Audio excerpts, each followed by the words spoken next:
en la movida.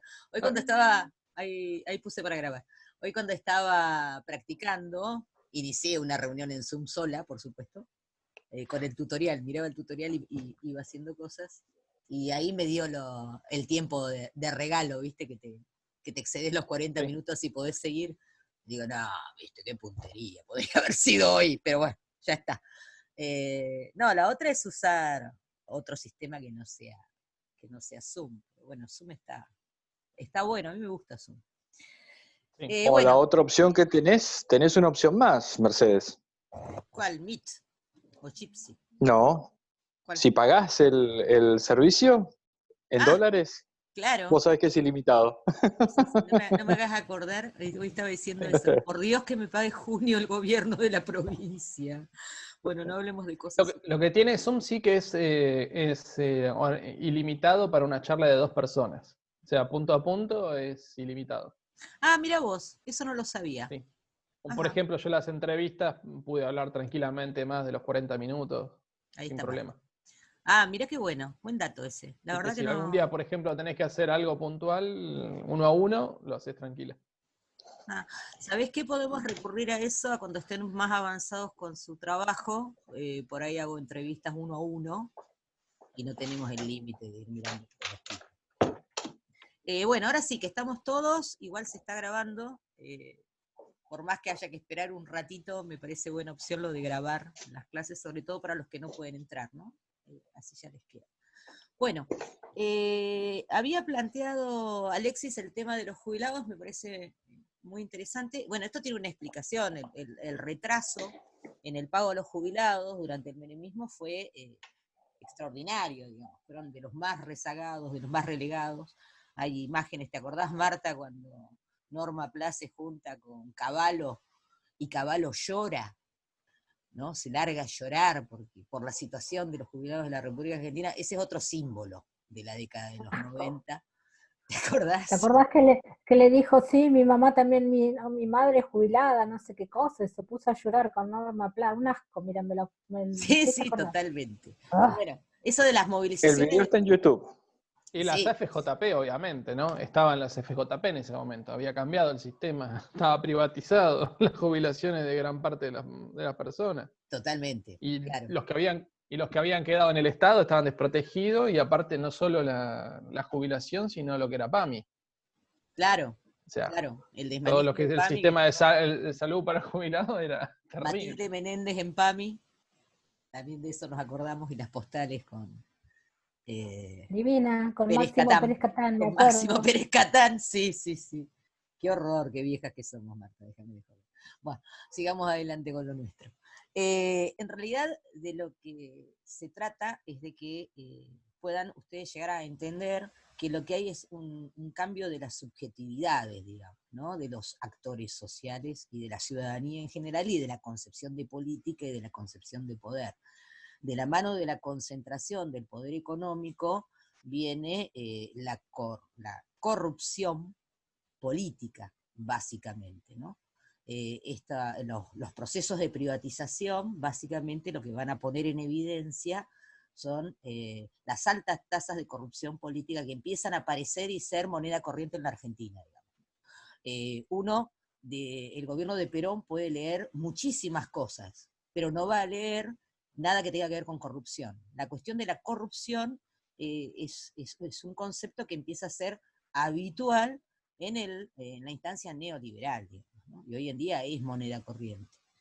Es como que está aceptado. La frase célebre del roban pero hacen, digamos, que llevó al gobierno anterior al poder, eh, en la provincia del Chubut, es muy propia de los tiempos contemporáneos neoliberales, digamos, ¿no? Esta concepción de que los políticos son corruptos es también lo que va a retroalimentar esta cuestión de la antipolítica que yo les decía, ¿no? Como que estar en un partido político no está bueno y aparece todo este sistema en este esquema de políticas sociales neoliberales asistencialistas y no asistenciales, ¿no? Esto de tomar a las personas como objetos que son eh, extorsionados para que apoyen determinadas movidas políticas a cambio de una prebenda, digamos, ¿no? Esto que es moneda corriente hoy, que parece que toda la vida existió,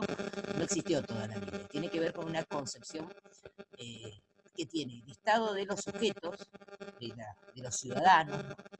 Hay una autora que ahora no tengo el apellido, no me acuerdo, sí, Danini, que es una trabajadora social y también es una politóloga, es magíster en ciencias sociales.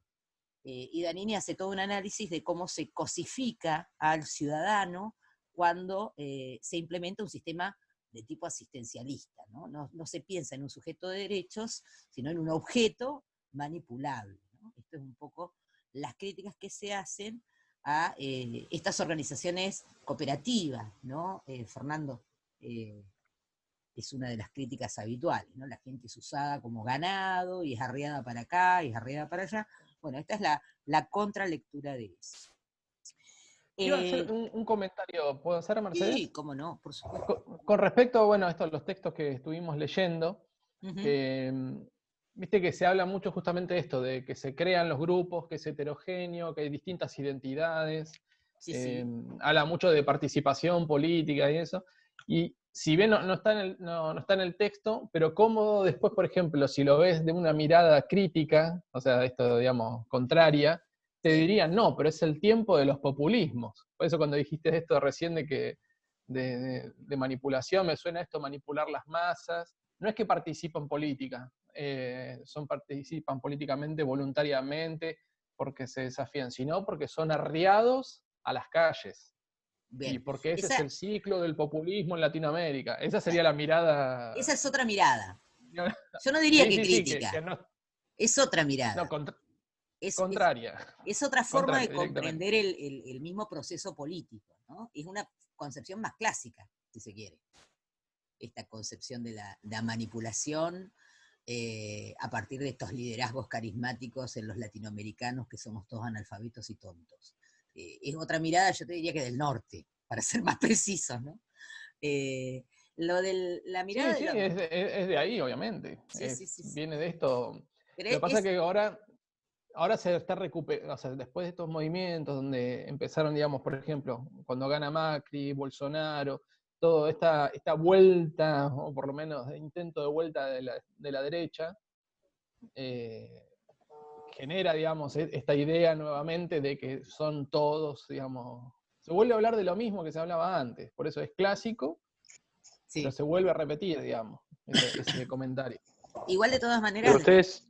Sí. ¿Qué decía Fernando? ¿Ustedes se dieron cuenta de lo internalizado que está dentro de una parte de la sociedad? Esta mirada que acaba de describir tanto Alexis como vos, Mercedes, digamos, lo internalizado que está dentro de una parte de la sociedad que, a mi entender, es un grupo dentro de todo bastante homogéneo, porque por lo menos una cierta forma, una cierta mirada sobre la sociedad tiene.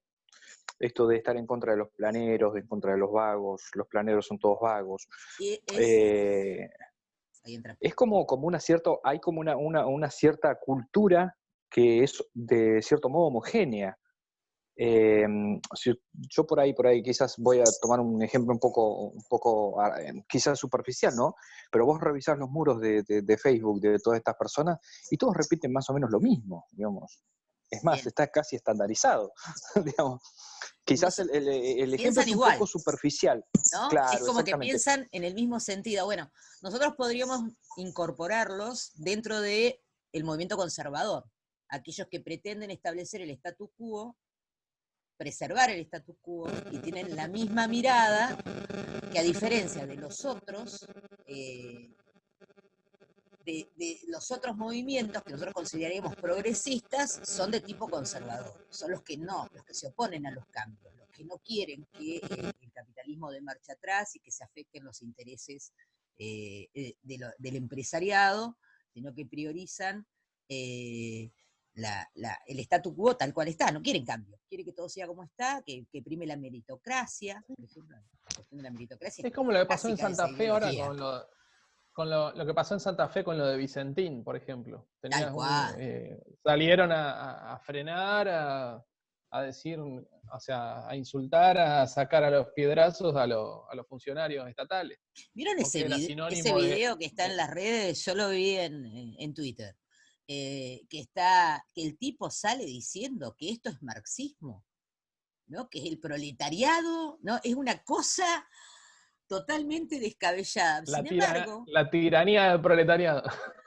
Sin embargo, hay un montón de gente que está de acuerdo con eso.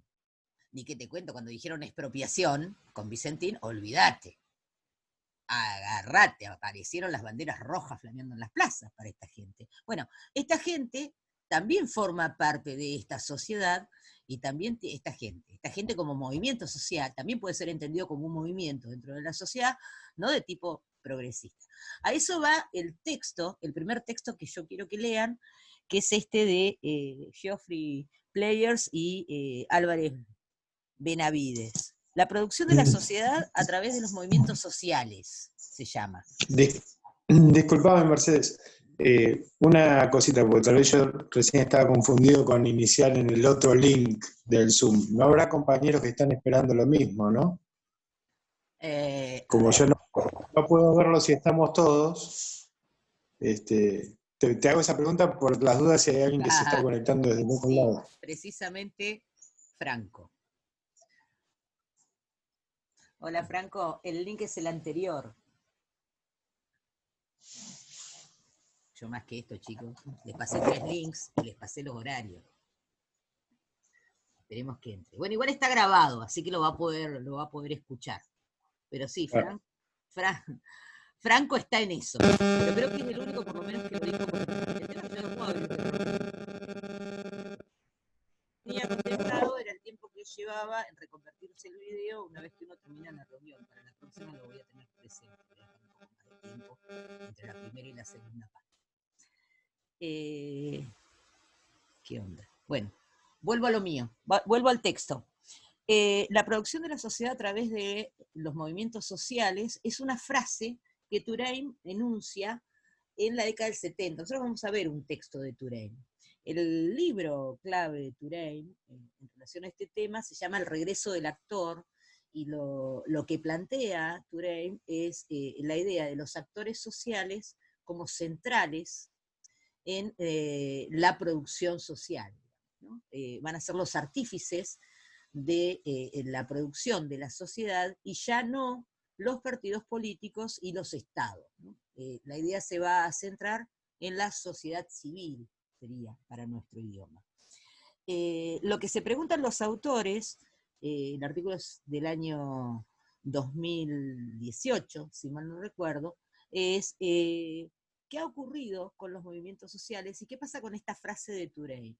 A la luz, después de todos los movimientos sociales que han ocurrido, que todos pretendían profundizar la democracia, democratizar la sociedad, y sin embargo, cada día lo que vemos son gobiernos conservadores que se instalan en el poder y que son cada vez más autoritarios. Entonces, estaba equivocado Touraine cuando le colocó a los movimientos sociales la potestad de transformar la sociedad, y lo que plantean ellos en realidad es que no, que siguen siendo centrales a la hora de producir sociedad, pero que no están solos, ¿no? Que hay que hacer algunas modificaciones a los enfoques. Lo que tiene bueno el texto es que hace una lectura crítica de los estudios en general de los movimientos sociales.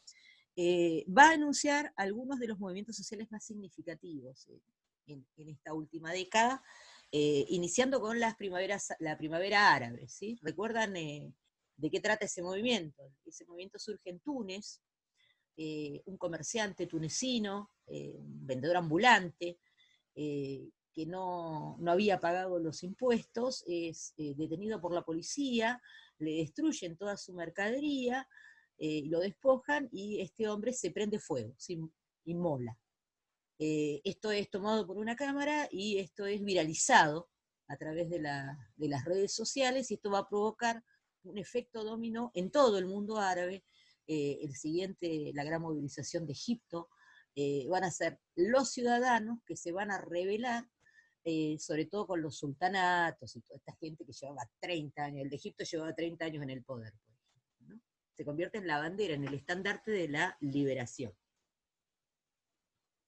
No tienen lo que tienen de característico es que son convocatorias espontáneas, ¿no? A partir de Patricia Chávez, hoy no puedo entrar. Son espontáneas, no son convocadas por alguien, por un partido político, por alguien en particular. O en todo caso, son varios los colectivos que hacen la convocatoria. Por eso lo de difuso de los movimientos sociales, no tienen un autor intelectual. En el caso de la primavera árabe, esto va a tener injerencia en Egipto, Libia, Siria, Yamán, Argelia, Jordania, por ejemplo.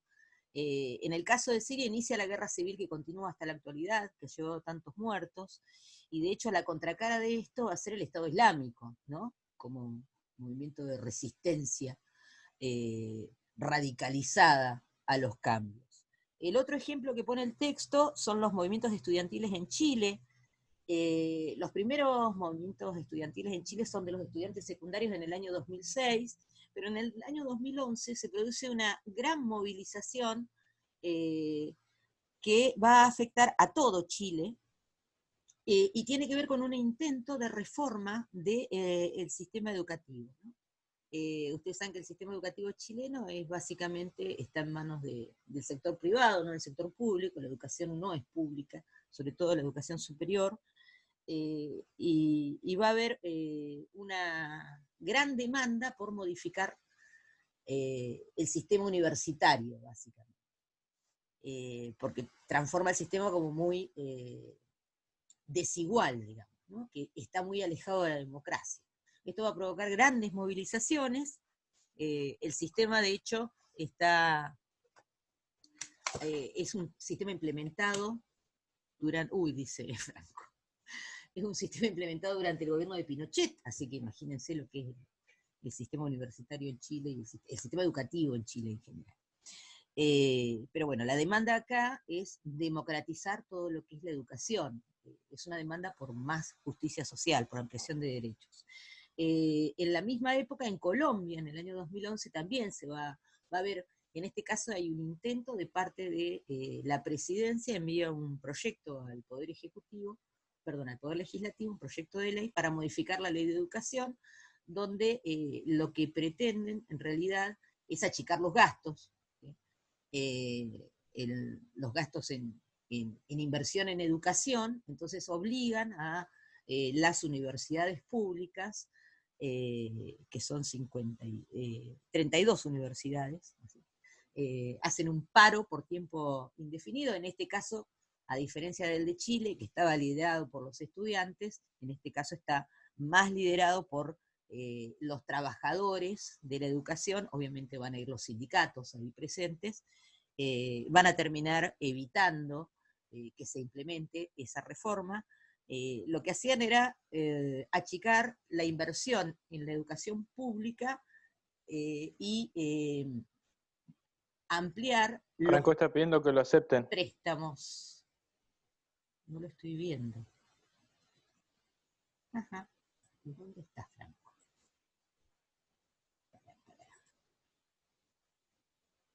No lo veo. Participante 7, no lo tengo acá. Capaz que está en otro link. Bueno, no se preocupe. No sé Si no, cómo hacer. en la planilla, cuando pones participante, pones participantes, al costado se abre la Sí, lo planilla. estoy viendo la planilla. Y en la parte de arriba te aparece los que quieren entrar y los que ya están. Es que además me aparece acá abajo. O sea, abajito también aparece cuando alguien quiere entrar. Pero no. A ver. Franco, estás tratando de entrar en la reunión que sigue, no en esta. Hay una reunión de 18:45 a 19:10, era, o algo así, 19:15, que es donde estamos en este momento, ¿sí? Eran 3. A los que más les está fallando la tecnología es a las nuevas generaciones, fíjate vos. Qué paradójico, ¿eh? Lo que pasa es que lo de los nativos digitales siempre fue... Hace rato que está cuestionado lo de los nativos digitales, hay que ponerse a estudiar, no hay forma. No, lo que no sé es cómo hacer. Si yo cuando les pasé los 3 links digo, esto no generará inconveniente. Pero bueno, vamos a ver si nos vamos acostumbrando. Voy a ver si lo puedo presentar de otra forma o se los mando por correo. ¿Cómo les sirve? Perdón Mercedes, pero debe haber otra forma, porque yo también tengo por este medio inglés y usamos el mismo link para las dos reuniones. Y hacemos un corte siempre de 15 minutos y es el mismo link. No sé cómo hace la profe. Le voy a preguntar a la... No, la voy a buscar algún tutorial a ver qué onda. Pero no... Sí, no, si llega a surgir no esa paga. información, avísame. Si vos pagás, Sí. no tenés problema. No sé cuánto cobran, la verdad. Claro. No tengo ni idea. Ni idea si es paga. Creo que $2 por mes, una cosa así. Yo estaba averiguando, creo que $2 por mes. Ah, mira. ¿A cuánto el dólar? En realidad no. La universidad nos sugiere Gypsy. Claro, no importa, Mercedes, manda los 3 links. Sí, no, mejor.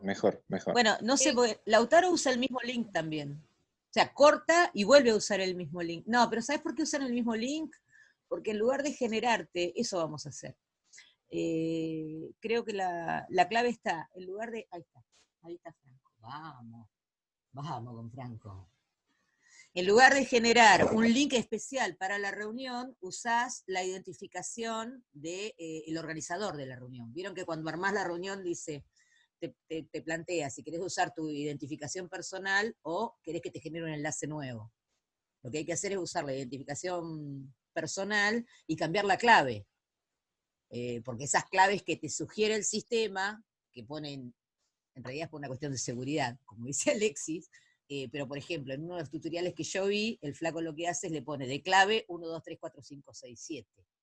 Y la clave siempre es la misma, entonces vos podés entrar a la reunión al toque, con el mismo enlace. Hola, ¿Cómo andás, Franco? Perdón. ¿Cómo andan? Te perdí, estábamos tratando de resolver esto, no, pero la próxima vamos a hacer así. Yo tengo, el viernes tengo teoría política contemporánea y voy a practicar así, usando la misma identificación personal, que es lo que debe hacer tu profe de inglés, Marta. Les voy a modificar una clave, les voy a poner un 678. Bueno, buenísimo. O 69. Opa, Alexis también está en buena compañía. Bueno, volvemos a lo nuestro. Estábamos hablando de algunos de los movimientos sociales. Franco, estamos analizando el primero de los textos a leer, que es el de Players y Álvarez Benavides, la producción de la sociedad a través de los movimientos sociales, que yo les decía que como texto, primer texto para leer está bueno porque es un texto que hace una crítica en general a los estudios de los movimientos sociales en la actualidad, ¿no? Básicamente, esta expresión de la producción de la sociedad a través de los movimientos sociales es una expresión de Touraine de la década del 70, ¿no? Es la que aparece en su libro El regreso del actor en el año 1973. Sin embargo, estos autores lo que hacen es aplicarlo a los movimientos surgidos, sobre todo a partir del 2011, porque ellos plantean que del 2011 en adelante prácticamente no ha habido un solo mes sin que haya al menos una movilización social en algún lugar del mundo. Y estas movilizaciones sociales no se dieron solamente en los países centrales, sino que se dieron incluso en África también, ¿no? En Europa, en América Latina, pone el ejemplo de Brasil.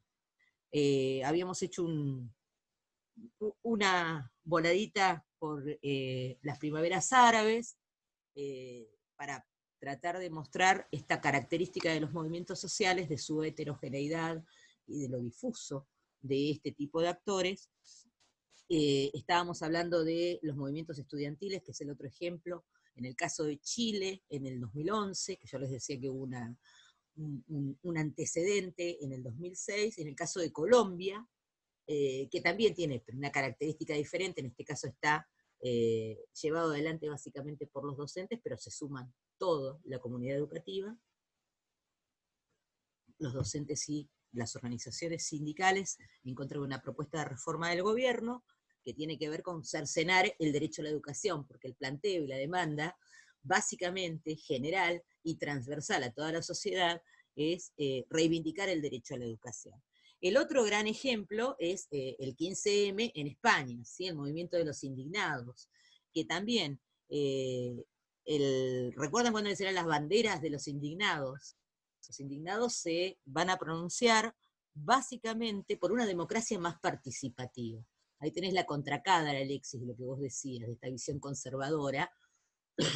En realidad, cuando analizamos estos movimientos sociales, lo que vemos es el contradiscurso a la apatía del ciudadano ultraindividualista. Lo que vemos es participación de la ciudadanía tratando de enriquecer la vida democrática, ¿no? Y va mucho más allá de un interés particular o individual que puede tener una persona, tiene que ver con una forma de ver la vida.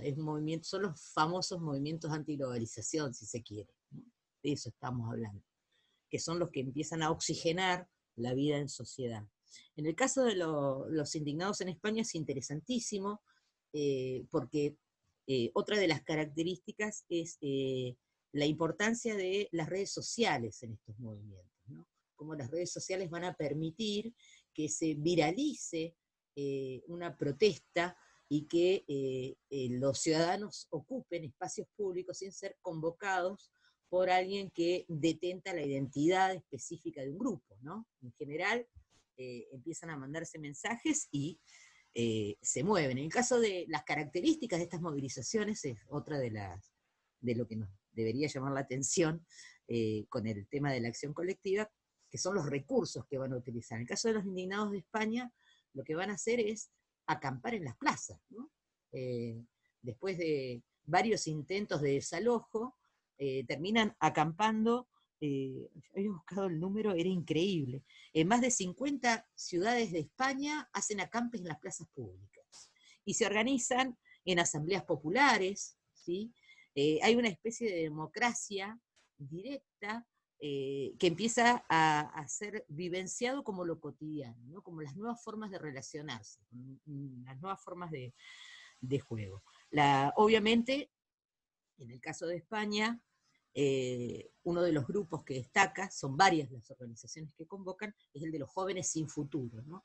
El otro componente de todas estas movilizaciones son los jóvenes que en el contexto neoliberal son siempre los más afectados por la desocupación, y los que no tienen un futuro por delante, ¿no? Que no vislumbran un futuro. Y bueno, esto tiene que ver con los cambios sociales que hemos atravesado y la reformulación, lo que sería la modernidad líquida de Bauman, si quieren. Este proceso de socialización modernoso al que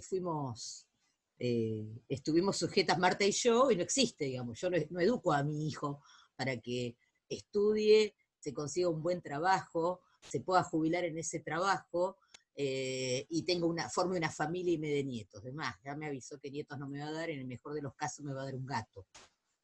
Así estamos, ¿no? Y obviamente mi forma de educarlo también ha tenido que ver, calculo yo. Yo lo miro como diciendo me hubiera gustado ser abuela, pero después me conformo y digo, bueno, alguno de tus amigos tendrán hijos y serán mis nietos postizos, qué sé yo. Pero bueno, ven cómo las sociedades contemporáneas van teniendo otro tipo de organizaciones y otro tipo de movilizaciones. Y el otro gran ejemplo, bueno, obviamente la altísima tasa de desocupación en España es la que va a provocar que la gente se mueva, y el detonante va a ser no protestes desde tu casa, ¿no? No te quedes protestando desde el sillón, salí a la calle y manifestate, y básicamente van a ir en contra de los bancos y van a ir en contra de la concentración de las empresas, ¿no? Y el otro movimiento social importante es el de Occupy Wall Street. Marta, corregime la pronunciación. Bueno, recuerdan también el acampe el 17 de septiembre del 2011, a partir de la convocatoria de una revista que se pronunciaba como anticapitalista y contra la sociedad de consumo. Se van a sumar los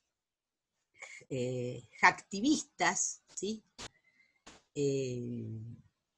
Anonymous, por ejemplo, va a invitar y se va a viralizar en todo el mundo esta protesta de Wall Street, y ahí va a darse la carta de nacimiento de los movimientos antiglobalización, si se quiere, ocupando nada más y nada menos que Wall Street, en protesta por las políticas de Obama ante la fuerte crisis financiera del 2008, ¿no? Las respuestas que da el gobierno norteamericano al sostenimiento del sistema financiero, es lo que va a hacer que sobre todo los jóvenes se movilicen en contra de estas políticas y empiecen a pensar que otro capitalismo es posible, ¿no? Esta es la gran consigna de los movimientos antiglobalización.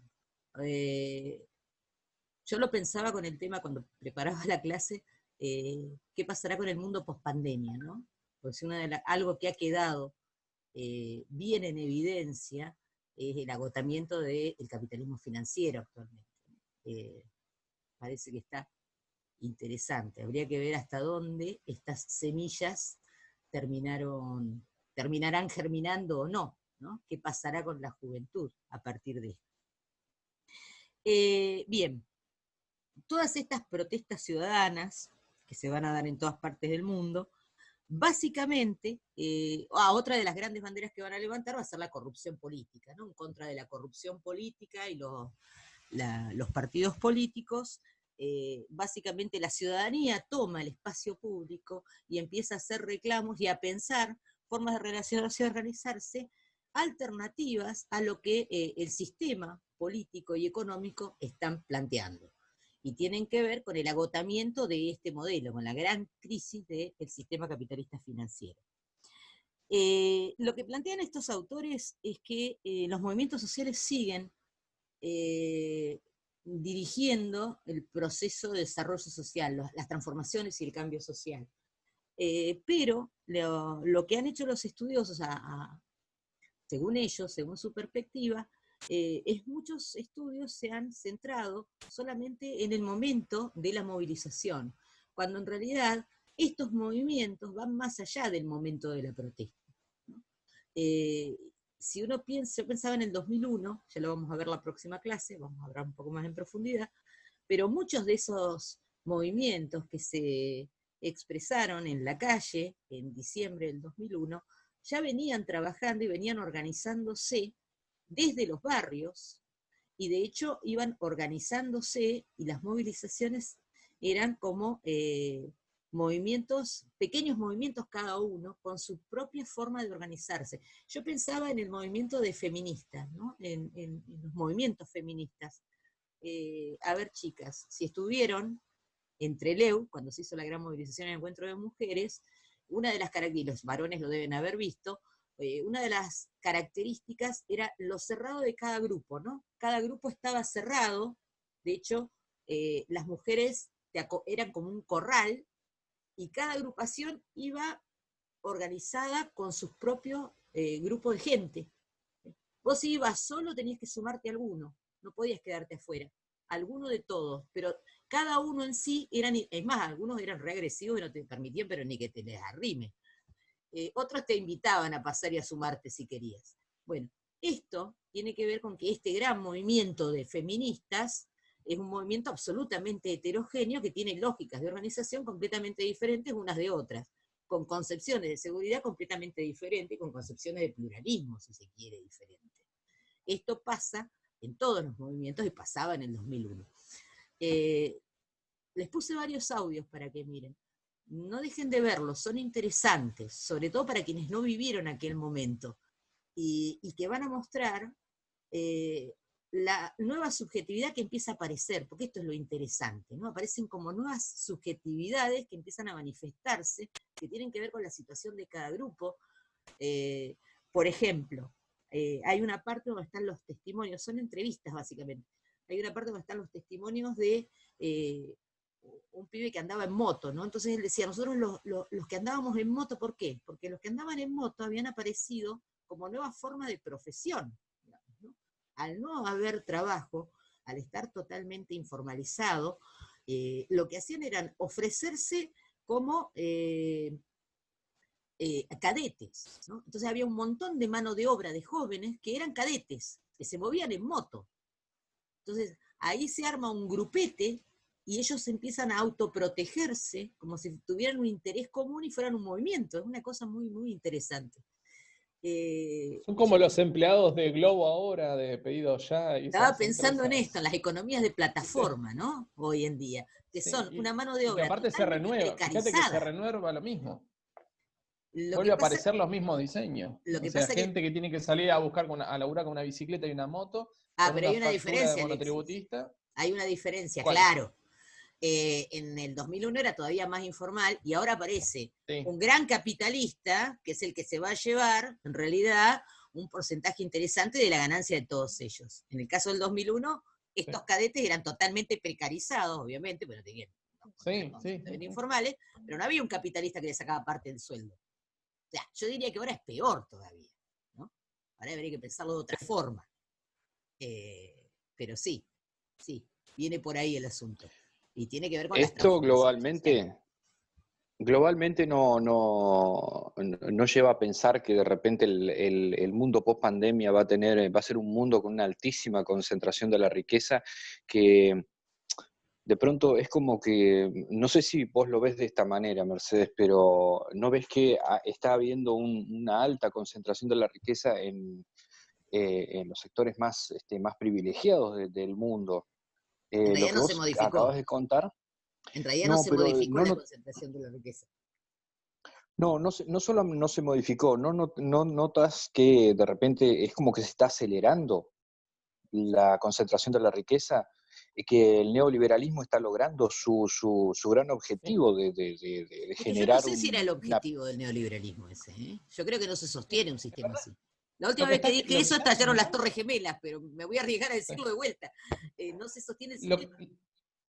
Lo que está generando eso es la precarización laboral, o sea, baja los costos imagínate, para una empresa no tiene que capacitar, no tiene que hacerse cargo, no tiene que pagar ART, no tiene, digamos, ninguna obligación, y genera eso, una precarización laboral, y aparte, una persona que trabaja como monotributista no está representado, por ejemplo, por una figura sindical. Anda a reclamar, o sea, si no te unís... Totalmente. Sí, en verdad la empresa encontró la forma de tener empleados sin tenerlos, sin tener la responsabilidad con ese empleado.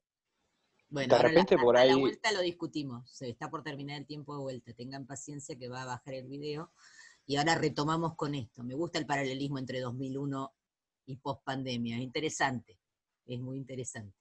Ahora volvemos a eso, ¿sí? Yo creo que un mundo con esa lógica no se sostiene. Y lo que vamos a tener es más movilización social, y yo no sé si el sistema capitalista lo puede sostener a eso.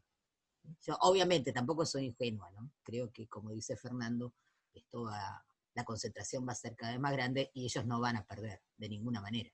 Pero un mundo con más de la mitad de pobres no se sostiene, chicos. Se cae. Se ha caído por menos. Bueno, el tema de la pandemia también está generando todo lo que tiene que ver con la parte comercial, que ya no está existiendo la figura